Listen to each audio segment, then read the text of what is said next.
আমি একটা কথা বলতে চাই যে আমি ছোটবেলা থেকে একটা মানে মনের মধ্যে প্রশ্ন থাকতো যে এই পড়াশোনাটা কে আবিষ্কার করছে, কোন বেটা এই পড়াশোনাটা আবিষ্কার করলো। এটা না হলে কত ভালো হতো না আমাদের জীবনটা। না, আসলে সবকিছুরই একটা মূল্য আছে।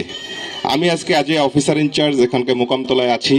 আমাদের ইউনো সাহেব এখানে অতিথি ছিলেন, এখানে আরও বিশেষ অতিথি অনেকেই আছেন যারা খুব ভালো জায়গায় আছেন। তোমরা তো চাও সবাই এখানে ভালো কোনো জায়গায় যেতে, তাই না? হ্যাঁ, সবাই আমরা ডাক্তার, ইঞ্জিনিয়ার, বড় কোনো অফিসার, পুলিশ অফিসার, পাইলট, অনেক কিছু হতে চাই। কিন্তু এই স্বপ্নগুলো পূরণের পিছনে একটা কিন্তু বড় শর্ত আছে, সেটা হলো আমাদেরকে শিক্ষিত হতে হবে। অতএব যে পড়াশোনা আবিষ্কার করেছে সে খারাপ কাজ করেনি, সে ভালো কাজ করেছে, তাই না?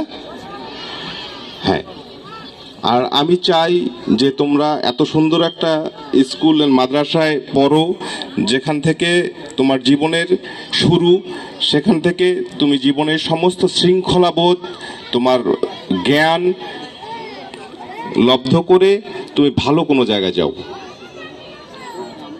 আর আমি অভিভাবকদেরকে একটা বিশেষভাবে অনুরোধ করব যে আপনাদের যারা ছেলে মেয়ে এখানে আসছেন তাদের দিকে একটু খেয়াল রাখবেন। শিক্ষকদের পাশাপাশি আপনাদের ভূমিকা অনেক বড়।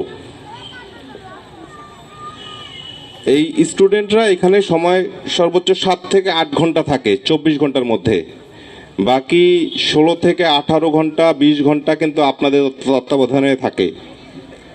অতএব আপনারা আপনাদের দায়িত্ব কখনোই অস্বীকার করতে পারেন না। শুধুমাত্র ভালো শিক্ষক দিয়ে কিন্তু ভালো স্টুডেন্ট হবে না, শুধুমাত্র ভালো গার্ডিয়ান দিয়ে ভালো স্টুডেন্ট হবে না। স্টুডেন্ট ভালো হবে তখনই যদি তার টিচার ভালো হয়, তার গার্ডিয়ান ভালো হয়। আমি আশা করি যে এখানে যারা আছেন তারা সবাই খুব সিনসিয়ার গার্ডিয়ান, তারা